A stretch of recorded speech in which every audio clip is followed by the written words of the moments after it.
Bom dia, amada igreja. Saúdo a todos com a graça, com a paz do nosso amado Salvador Jesus, o nosso sacerdote. Convido todos a abrirem as Escrituras, livro de Êxodo. Hoje trabalharemos grande parte do capítulo de número 39. Êxodo 39.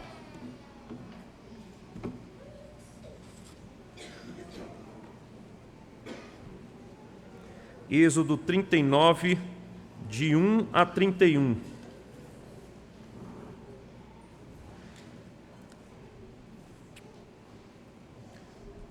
Eu farei a leitura, peço que prestem bastante atenção. É Deus falando conosco. Diz assim a palavra do Senhor.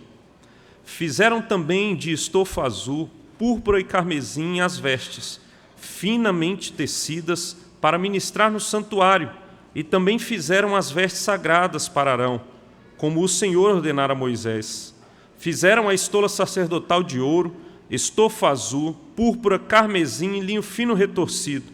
De ouro batido fizeram lâminas delgadas e as cortaram em fios para permearem entre o estofa azul, a púrpura, o carmesim e o linho fino da obra de desenhista. Tinha 2 ombreiras que se ajuntavam às suas 2 extremidades e assim se uniam. O cinto de obra esmerada que estava sobre a estola sacerdotal era de obra igual da mesma obra de ouro, estofa azul, púrpura, carmesim e linho fino retorcido, segundo o Senhor ordenara a Moisés. Também se prepararam as pedras de ônix, engastadas em ouro, trabalhadas como lavores de sinete, com os nomes dos filhos de Israel, e as puseram nas ombreiras da estola sacerdotal, por pedras de memória aos filhos de Israel, segundo o Senhor ordenara a Moisés. Fizeram também o peitoral de obra esmerada, conforme a obra da estola sacerdotal, de ouro, estofa azul, púrpura, carmesim e linho fino retorcido. Era quadrado, duplo fizeram o peitoral, de 1 pano era o seu comprimento, e de 1 palmo dobrado a sua largura. Colocaram nele engastes de pedra, com 4 ordens de pedras. A ordem de sárdio, topázio e carbúnculo era a primeira. A segunda ordem era de esmeralda, safira e diamante. A terceira ordem era de jacinto, ágata e ametista. E a quarta ordem era de berilo, ônix e jaspe. Eram elas guarnecidas de ouro nos seus engastes. As pedras eram conforme os nomes dos filhos de Israel, 12 segundo os seus nomes. Eram esculpidas como sinete, cada uma com o seu nome para as 12 tribos. E fizeram para o peitoral correntes como cordas de obra trançada de ouro puro. Também fizeram para o peitoral 2 engastes de ouro e 2 argolas de ouro, e puseram as 2 argolas nas extremidades do peitoral. E meteram as 2 correntes trançadas de ouro nas 2 argolas, nas extremidades do peitoral. As outras 2 pontas das suas correntes trançadas meteram nos 2 engastes e as puseram nas ombreiras da estola sacerdotal na frente dele. Fizeram também 2 argolas de ouro e as puseram nas 2 extremidades do peitoral, na sua orla interior, oposta à estola sacerdotal. Fizeram também mais 2 argolas de ouro e as puseram nas 2 extremidades da estola sacerdotal, abaixo na frente dele, perto da sua juntura, sobre o cinto de obra esmerada da estola sacerdotal, e ligaram o peitoral com as suas argolas às argolas da estola sacerdotal, por cima com uma fita azul, para que estivesse sobre o cinto de obra esmerada da estola sacerdotal, e nunca o peitoral se separasse da estola sacerdotal, segundo o Senhor ordenara a Moisés. Fizeram também a sobrepeliz da estola sacerdotal, de obra tecida, toda de estofa azul. No meio dela havia uma abertura, era debruada como a abertura de uma saia de malha, para que não rompesse. Em toda a orla da sobrepeliz fizeram romãs de estofa azul, carmesim e linho retorcido. Fizeram campainhas de ouro puro e as colocaram no meio das romãs em toda a orla da sobrepeliz. Uma campainha e uma romã, outra campainha e outra romã, em toda a orla da sobrepeliz, para se usar ao ministrar, segundo o Senhor ordenara a Moisés.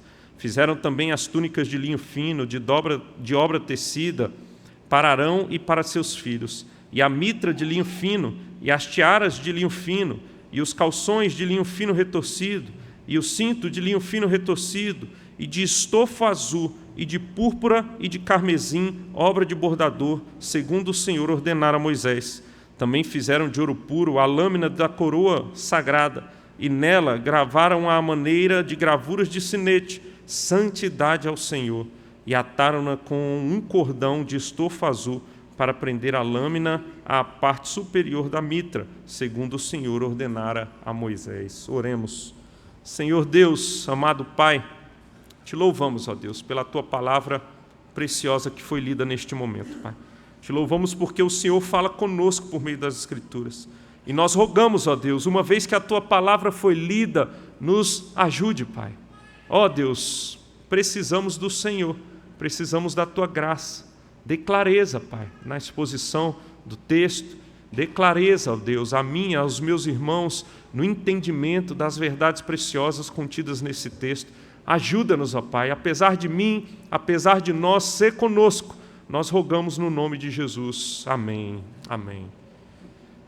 Crianças, hoje eu gostaria que vocês desenhassem roupas, tá bom? Só que não somente uma roupa. Eu gostaria que vocês desenhassem uma roupa que vocês acham que não é uma roupa adequada para vocês irem para uma festa ou para um casamento, por exemplo. Tá? Então bote uma roupa, talvez uma roupa velhinha que você gosta de brincar, manchada de tinta, a mancha não sai mais. E eu gostaria que vocês desenhassem uma outra roupa, só que uma roupa bonita, limpa, cheirosa, imagine que esteja cheirosa, que vocês poderiam usar para ir num casamento ou numa festa muito desejada e esperada, tá bom? Esse é o desenho que eu gostaria que vocês desenhassem. E eu gostaria que nós todos, além das crianças, pensássemos também em vestes, em roupas, mas eu gostaria que pensássemos em uniformes, tá? E pensando em uniformes, eu gostaria de contar para vocês uma história. Irmãos, eu sempre joguei futebol. Eu costumo dizer para os que me perguntam se eu jogava futebol, eu digo que eu jogava muito. Jogava de manhã, de tarde e de noite, né? Jogava o dia inteiro se deixasse. E eu cresci jogando futebol, sempre gostei muito de futebol. E, inclusive, a minha graduação que eu fiz foi por uma bolsa atleta que eu ganhei na Universidade Católica. Então, eu jogava pelo time de futebol da Universidade Católica de Brasília, mas não me bastava jogar só pelo time, né? Não tendo o jogo do time da Católica, eu jogava em times amadores de futebol de Brasília. Vários times, vários campeonatos. E eu me lembro certa vez, irmãos, que eu tinha 2 jogos num dia só. Era um sábado e eu tinha uma semifinal lá em Taguatinga. Fui jogar a semifinal em Taguatinga, joguei a semifinal e eu tinha calculado que ia dar tempo certinho de terminar uma partida e chegar na outra. Só que o jogo lá terminou empatado.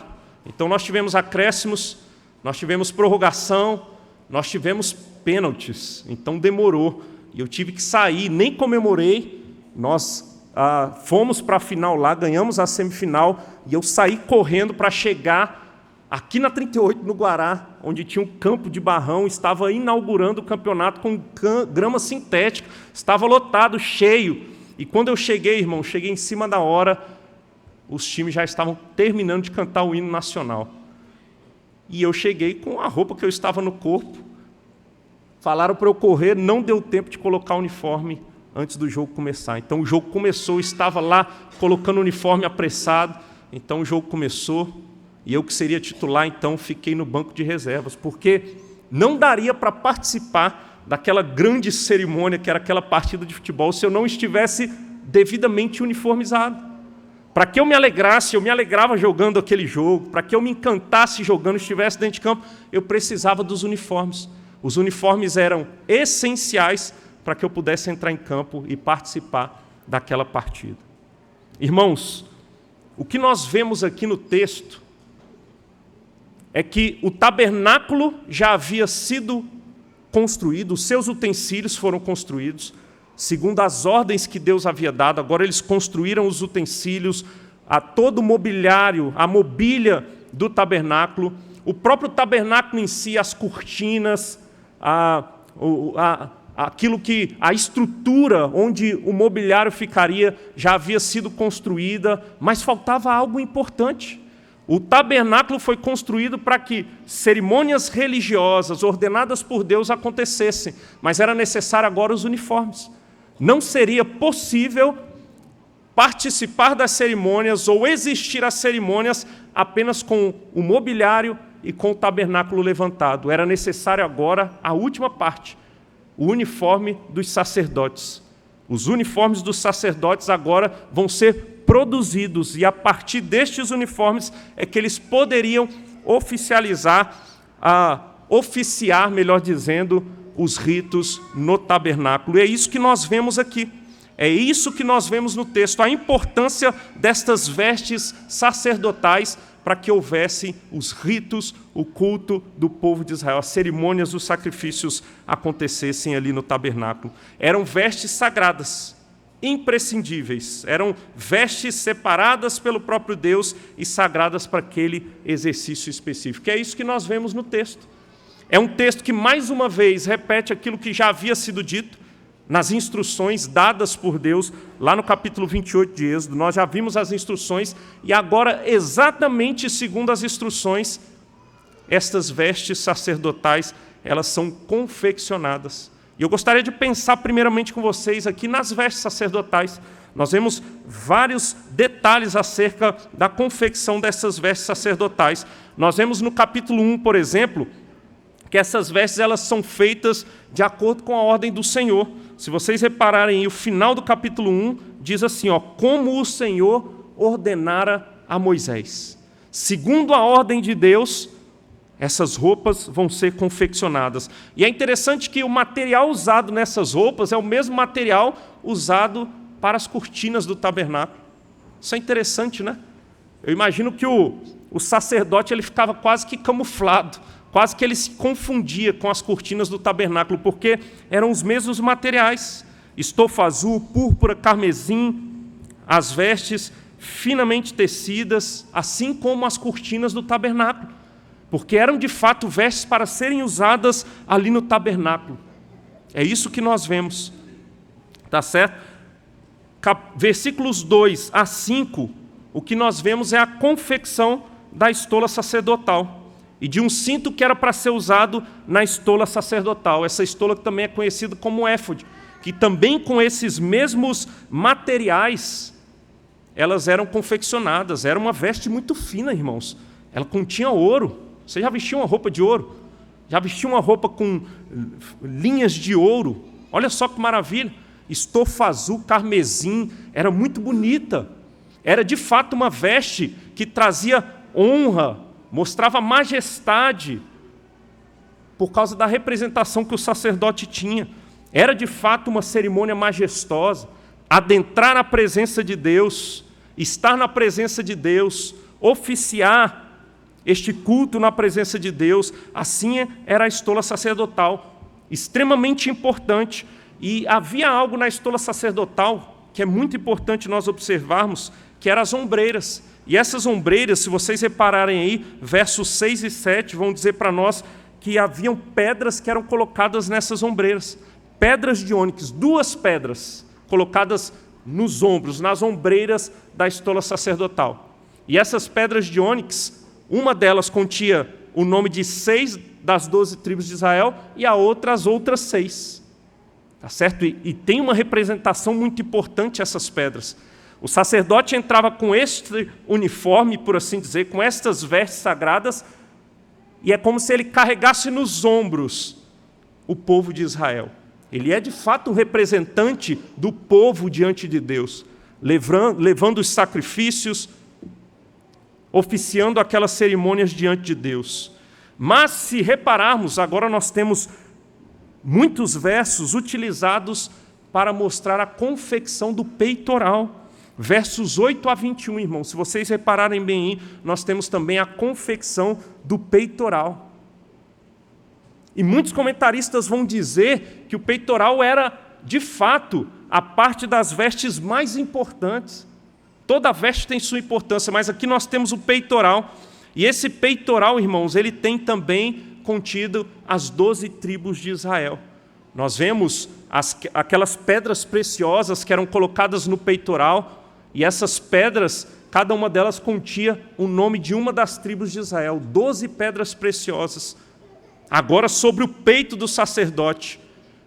De fato, o sacerdote representando as tribos de Israel, o povo de Deus, que era valioso para Deus.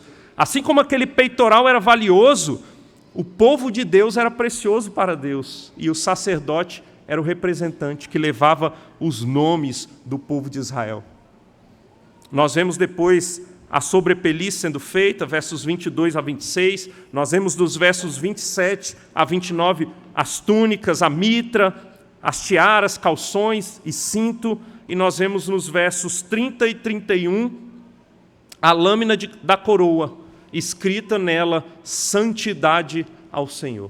Essas são as vestes sacerdotais, vestes preciosas. Cada uma dessas porções de texto que eu citei para vocês, mostrando as partes das vestes, termina com a seguinte frase: segundo o Senhor ordenara a Moisés.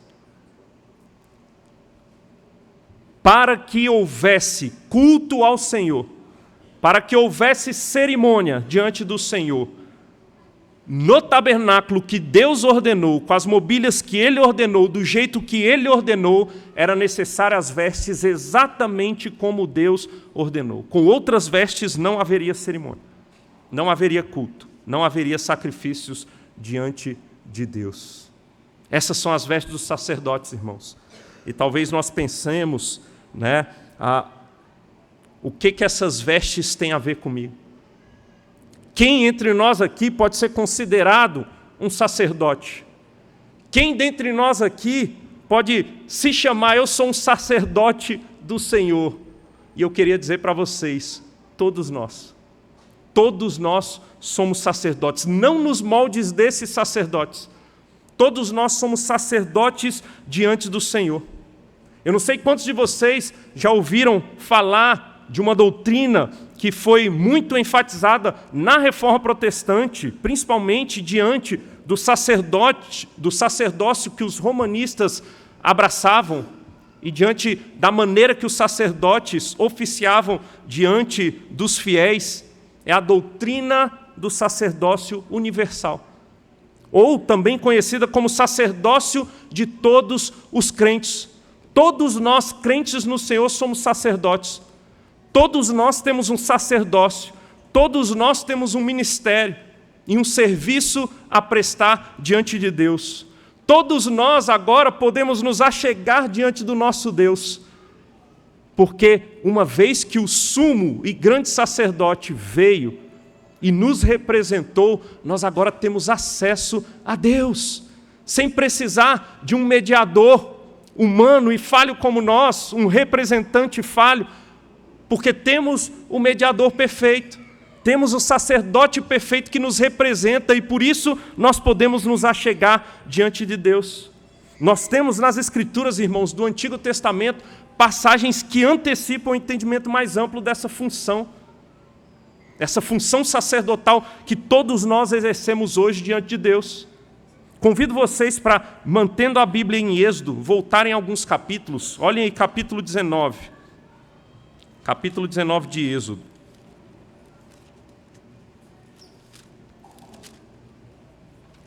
Farei a leitura dos versos 5 e 6.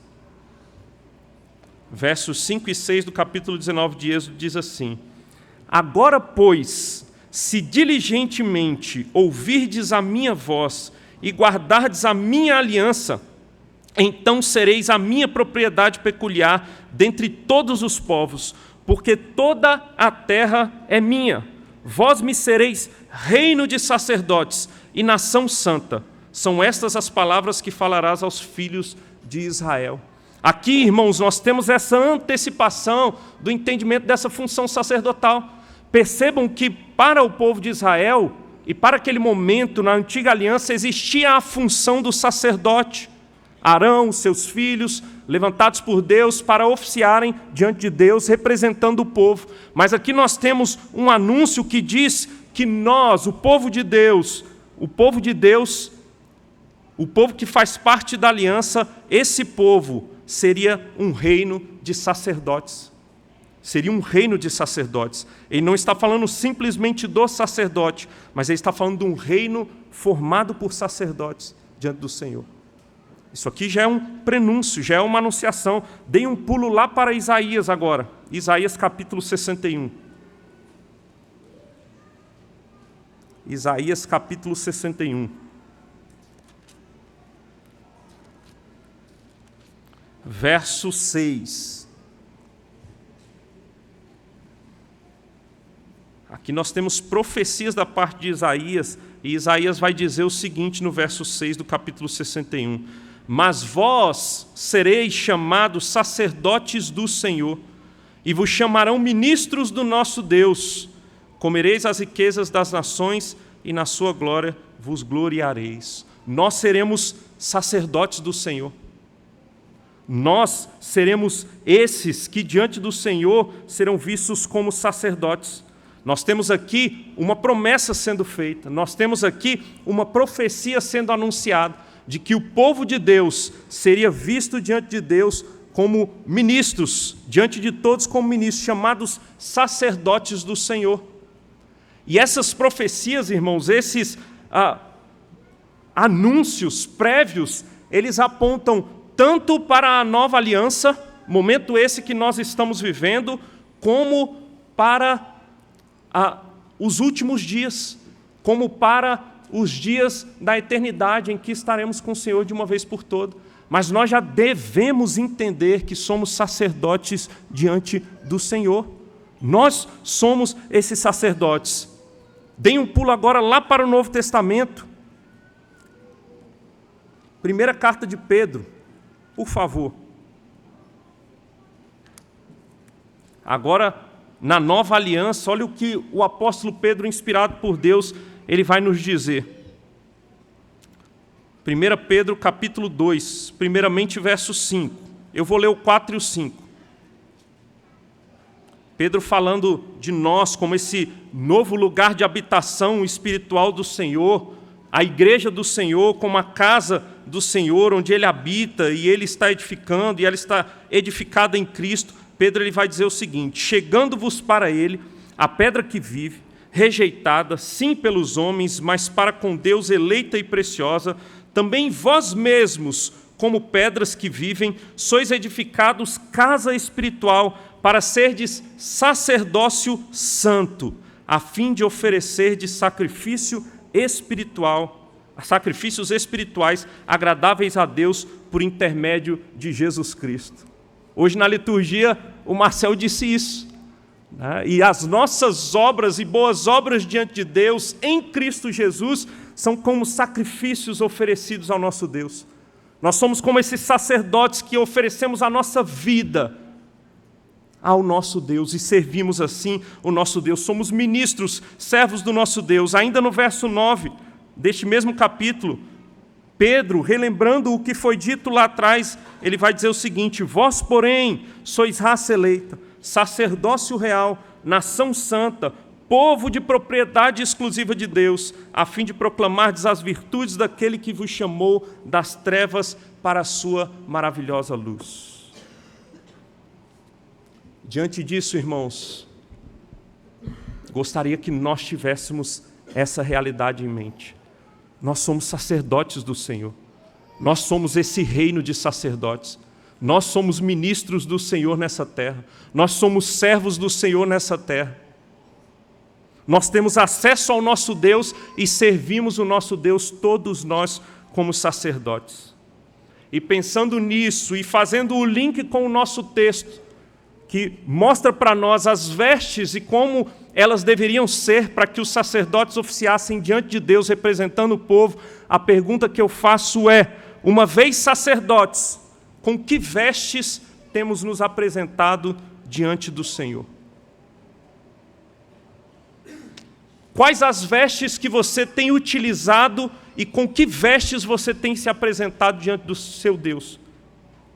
Uma vez que você é sacerdote diante do Senhor. Essa é a pergunta que eu gostaria que pensássemos.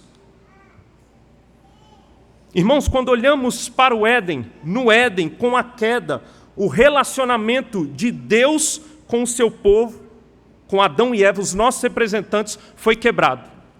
Ali, o relacionamento teve uma ruptura de Deus com os homens, lá no Éden. O pecado, então, irmãos, ele nos afasta daquele para o qual fomos criados. O pecado, ele nos afastou e o pecado segue nos afastando daquele para o qual fomos criados.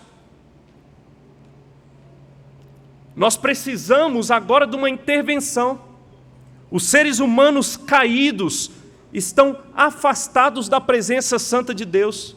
Já não podem se achegar para viver um relacionamento santo, harmonioso com Deus por conta do pecado.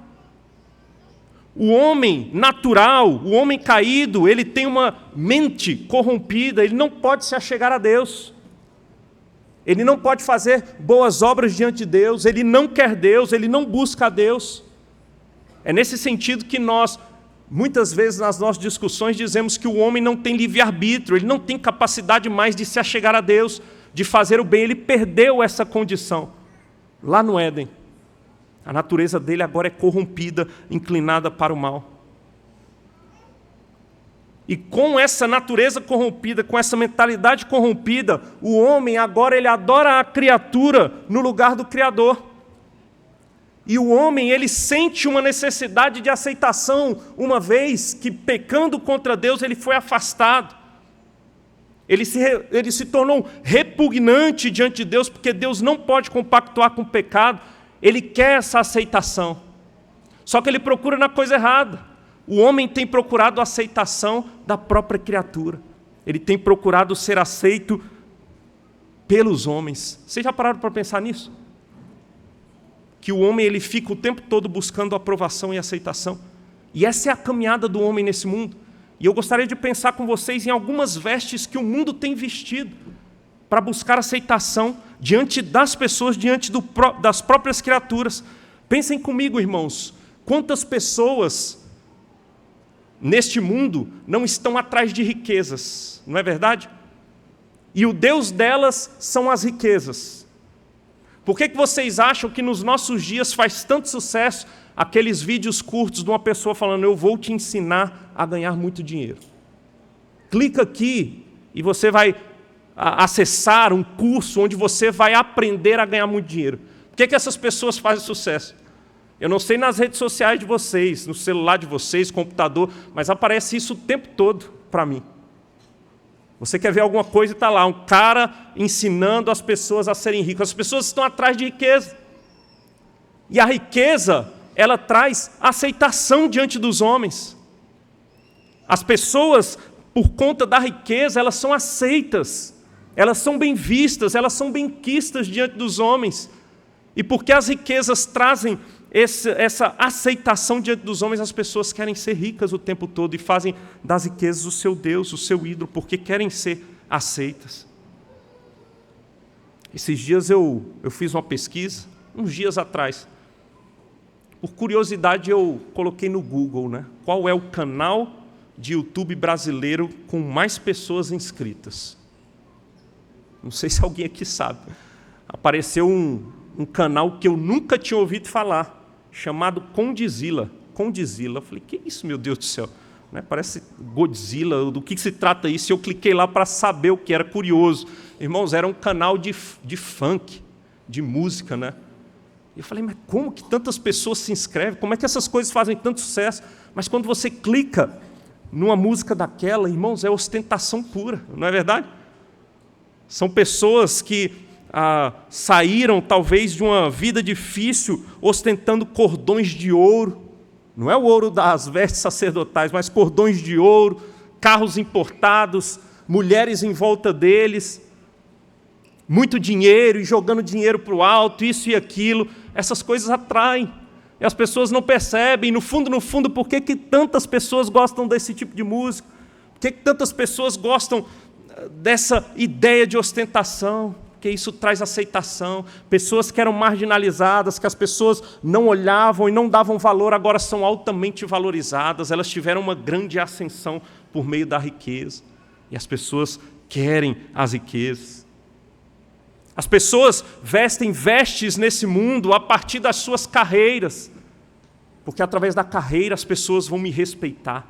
Através de uma carreira de sucesso, eu vou ser bem visto no meio da minha família. Eu sempre fui o patinho feio da família, mas eles agora vão se dobrar diante de mim porque eu vou ter uma carreira de sucesso.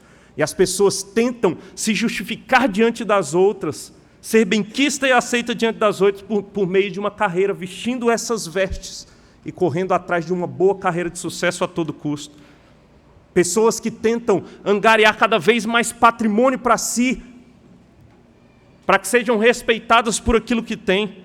Eu lembro lá no Rio Grande do Sul, irmãos, morando lá, que tinha uma região do Rio Grande do Sul, que as pessoas, quando te conheciam, uma pergunta muito comum que elas faziam é: qual é o seu capital? Eu nunca tinha visto isso. Qual é o seu capital? As pessoas valiam o capital que elas tinham. As pessoas valiam as posses que elas tinham. Qual é o seu capital? E as pessoas começavam a falar do capital delas, se gabando daquilo que elas tinham. E o pior é que as outras aplaudiam. E elas eram bem vistas por causa do capital angariado, do patrimônio. As pessoas querem ser aceitas por meio de influência. Hoje, no tempo das mídias sociais, irmãos, do Instagram, do Facebook, Twitter, as pessoas querem aplauso o tempo todo.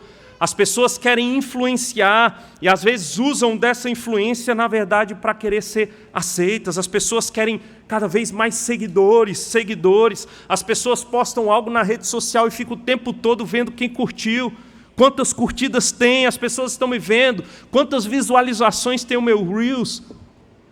É assim que as pessoas têm vivido. As pessoas tentam ascensão hoje por meio da influência nas redes sociais. Pessoas fazem de tudo para serem influentes. Outra veste que esse mundo veste para aceitação, inclusive fazendo um link com essa ideia de redes sociais, é a sensualidade. A sensualidade, por meio da sensualidade, as pessoas querem ser bem vistas, elas querem ser aceitas. Uma foto sensual que alguém posta, por exemplo, tem mais curtidas, tem mais visualizações, um vídeo sensual, e as pessoas tentam, por meio da sensualidade, atrair as outras e ser aceito aos olhos das outras pessoas. Abraçando ideologias, e falando dessas ideologias, e se expondo a partir dessas ideologias, entendendo que, a partir delas, essas pessoas vão ser mais aceitas. Essas são vestes, exemplos de vestes que o mundo tem colocado para ser aceito, para se justificar, para ser bem visto. Uma espécie de redenção diante da sociedade, diante dos homens. Você tem usado alguma dessas vestes para tentar aceitação nesse mundo? Primeira coisa que eu gostaria de dizer é que se você tem usado alguma dessas vestes para ser aceito, você deve primeiramente redirecionar a sua mente no sentido daquele que deve te aceitar. Nós não precisamos, irmãos, ser aceitos por este mundo. Nós não precisamos querer ser aceitos para esse mundo. Nós somos sacerdotes do Deus Altíssimo. É diante dele que nós devemos ser aceitos. É para ele que nós vivemos, nos movemos e existimos. É para ele que nossa vida é entregue. O nosso ministério, o nosso serviço é para a adoração do nosso Deus. Não importa se ninguém está te vendo. Não importa se você não é aceito por ninguém. O importante é você ser aceito pelo seu Criador. Pelo seu Criador. Pelo seu Senhor. Mas nós corremos ainda o risco de, como cristãos, como crentes, usarmos de maneira errada as nossas vestes diante do Senhor. Nós usamos de artifícios que em si são bons, mas as nossas motivações muitas vezes são erradas diante do nosso Deus. Vocês lembram, por exemplo, na semana passada, o sermão que eu preguei, e uma das aplicações era sobre fazermos a diferença nesse mundo e usarmos nossa vida. E uma das aplicações que eu fiz era que, se há gente vocacionada, deve usar a sua vocação, por exemplo, para criar escolas. Se as escolas estão ruins, criem escolas cristãs e façam diferença através de escolas cristãs. Mas vocês já pararam para pensar que pode ser tentador você usar isso de uma maneira equivocada? Há possibilidade de você fazer algo que é bom em si, transformando isso em mal diante de Deus. Quando você usa qualquer coisa boa para se justificar diante de Deus, e você acha que essa causa, ela vai te justificar, você acha que essa causa são como vestes que vão te tornar aceito diante de Deus, você está errado pela motivação, não pela coisa em si que você está fazendo, mas pela motivação.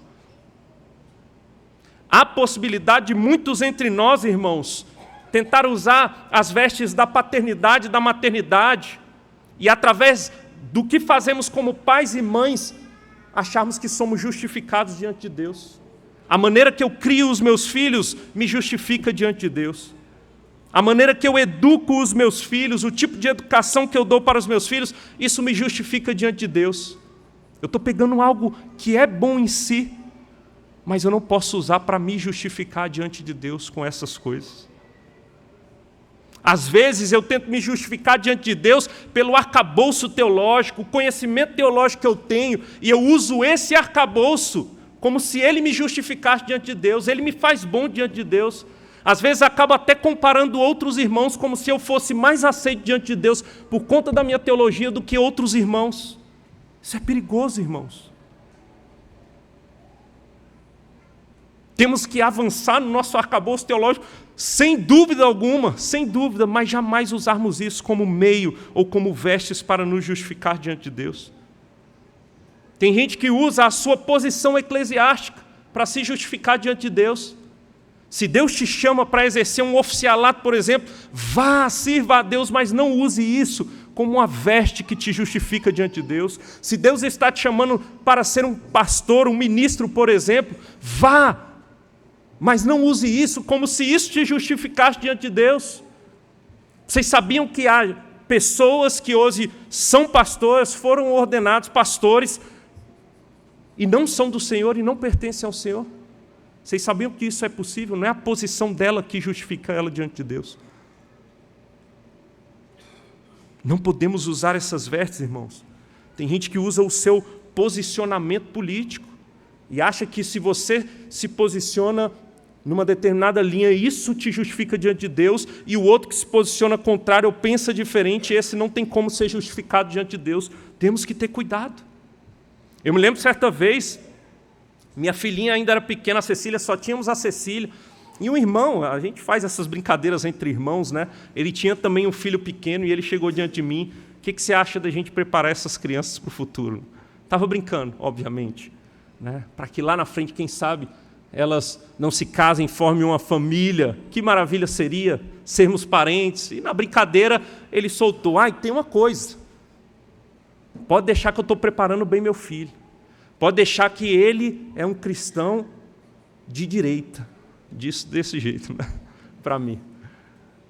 E naquele momento, obviamente, que eu só sorri para o meu amado irmão, né? Mas eu pensei comigo, eu quero saber se seu filho é de direita, como se isso o justificasse diante de Deus, ou como se isso fizesse dele um crente de alta categoria diante de Deus, que fosse me encantar para que então eu preparasse minha filha. Agora sim ele é de direita, então eu vou preparar minha filha. Não, irmãos, não.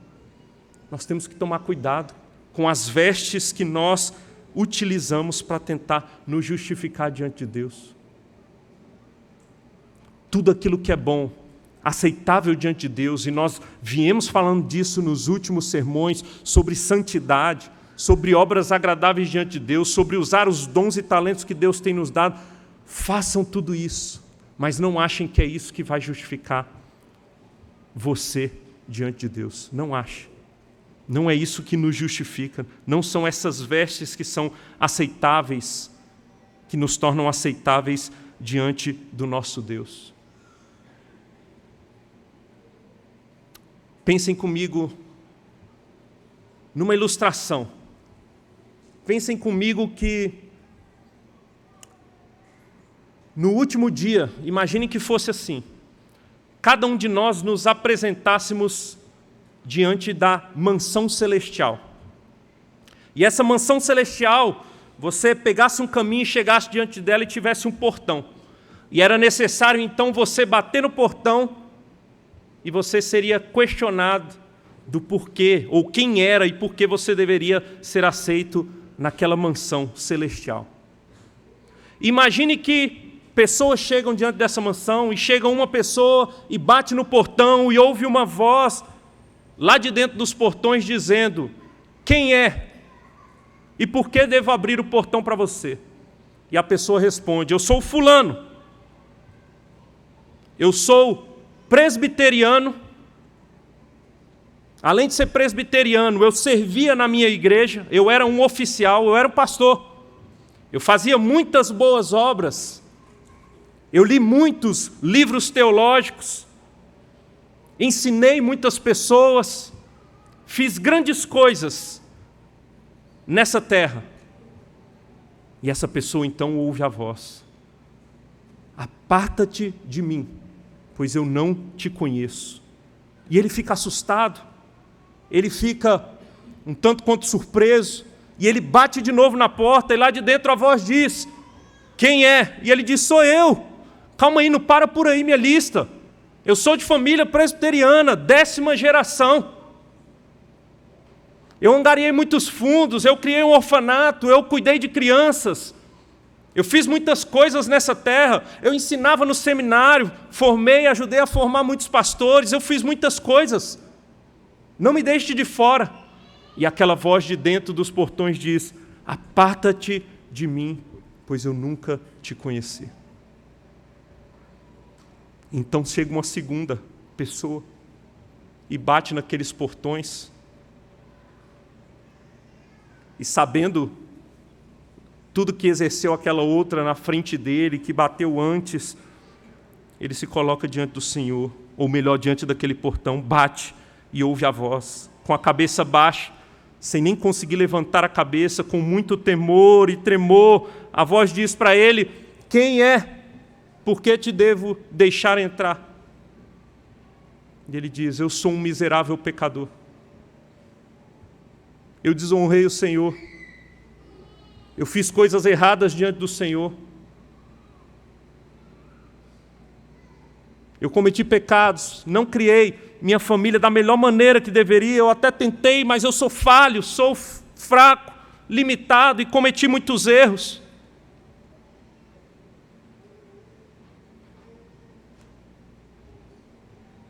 Mas eu creio no Senhor Jesus. Eu creio que naquela cruz o Senhor Jesus morreu por mim. Eu creio que Ele é o meu Redentor. Eu creio que o seu sangue é poderoso para me lavar de todos os meus pecados. Eu creio piamente no sacrifício de Cristo. E é somente por causa do que Cristo fez, inclusive, que eu tenho coragem de chegar e bater nessa porta. É só por causa de Cristo. Eu não tenho outro, eu não tenho para onde ir a não ser Cristo. Então os portões se abrem. E ele ouve lá de dentro a voz dizendo: servo bom e fiel, entra no gozo do seu Senhor. Que maravilha! Que maravilha é essa cena preciosa. E o meio, as vestes que são apresentadas para que de fato se adentre à presença do Senhor e habite na presença do Senhor. Irmãos, nada do que fazemos, nada do que fizermos vai nos justificar diante de Deus. Nada do que apresentemos pode ser apresentado como vestes que nos tornam justificáveis diante de Deus, a não ser as vestes preparadas pelo próprio Deus. Vestes trabalhadas pela mão do próprio Deus. Vestes que são vestes de sangue, que são as vestes do próprio rei, dada para os seus súditos, para aqueles que o servem, para que sejam vestidos, e é por meio dessas vestes que esses serão aceitos diante de Deus. É somente por meio de Cristo e da obra de Cristo, somente por meio do que Cristo fez e não do que fazemos é que somos aceitos diante de Deus. Não há outra forma, irmãos. Não há outra forma. Se queremos ser verdadeiros sacerdotes que servem o seu Deus, aí sim vai fazer sentido as nossas obras, as nossas vestes de santidade diante do Senhor, mas precisamos estar revestidos, antes de tudo, com a veste daquele que é santo e morreu por nós na cruz do Calvário. É a única maneira de sermos justificados, é por meio do Filho de Deus, que caminhou perfeitamente e se deu por nós. No Éden, irmãos, após a queda,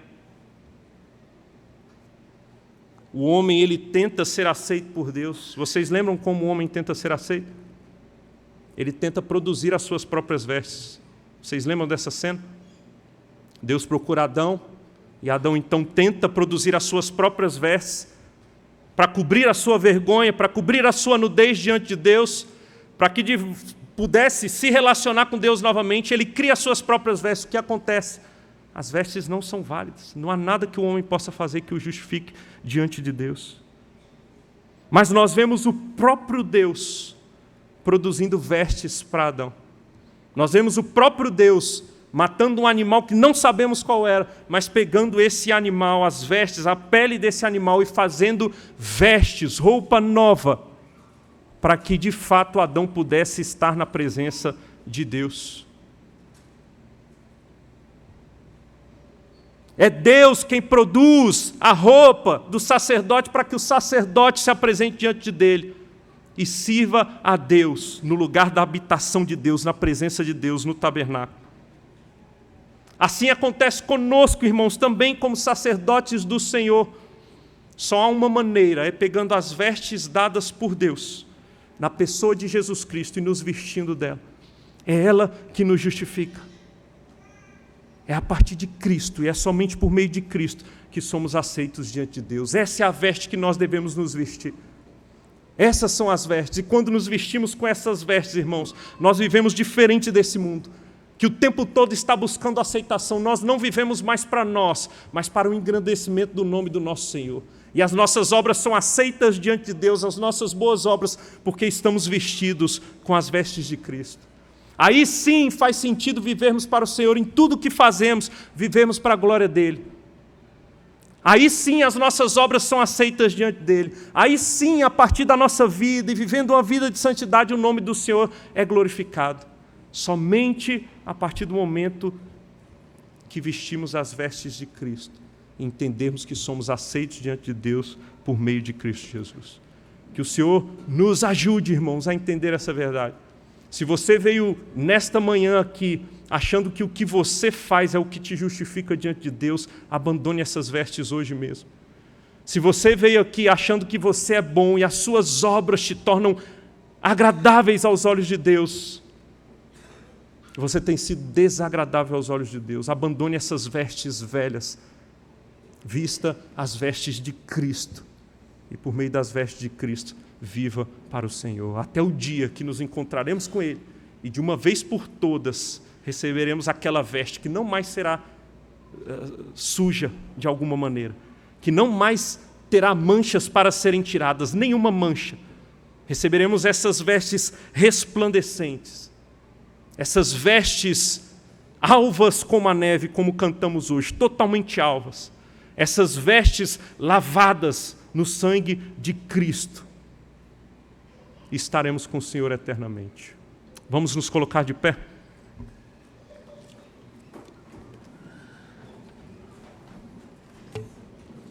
Enquanto a equipe se posiciona, nós cantaremos mais um cântico, mas eu farei uma oração. Oremos. Senhor Deus, amado Pai, te louvamos, ó Deus, por Tua palavra. Apesar de mim, apesar das minhas incapacidades, ó Deus, eu rogo, alcance o coração dos meus irmãos, Pai, através do que foi dito. Ó Deus, ajuda-nos a entender, de uma vez por todas, que a única maneira de sermos aceitos diante do Senhor é por meio de Cristo. Ajuda-nos a entender que não precisamos dos aplausos humanos, sermos aceitos com as vestes humanas, não, que o mundo nos rejeite, que o mundo nos persiga, que o mundo nos maltrate, o que importa é sermos aceitos diante do Senhor, que sejamos esquecidos por esse mundo, que sejamos como nada, mas uma coisa pedimos, ó Deus, nos revista com as vestes de justiça, alcançadas por Cristo na cruz. Ajuda-nos, ó Deus, a entendermos que não é o que fazemos, mas o que Cristo fez que nos justifica diante do Senhor. que percamos, ó Deus, se for para perder algo, que percamos o que temos, os nossos bens, as nossas propriedades, as nossas riquezas, até mesmo a nossa saúde, Pai, se for para perder algo, que percamos tudo isso, mas que não percamos, ó Deus, a Tua presença e a possibilidade de habitar na Tua presença. E isso só é possível por meio dessas vestes, dessa roupa nova que Cristo providenciou para nós por meio do seu sacrifício. Que nos revistamos dela e a partir dela vivamos para a Tua glória e o glorifiquemos em tudo o que fazemos. Oramos assim no nome de Jesus. Amém. Amém.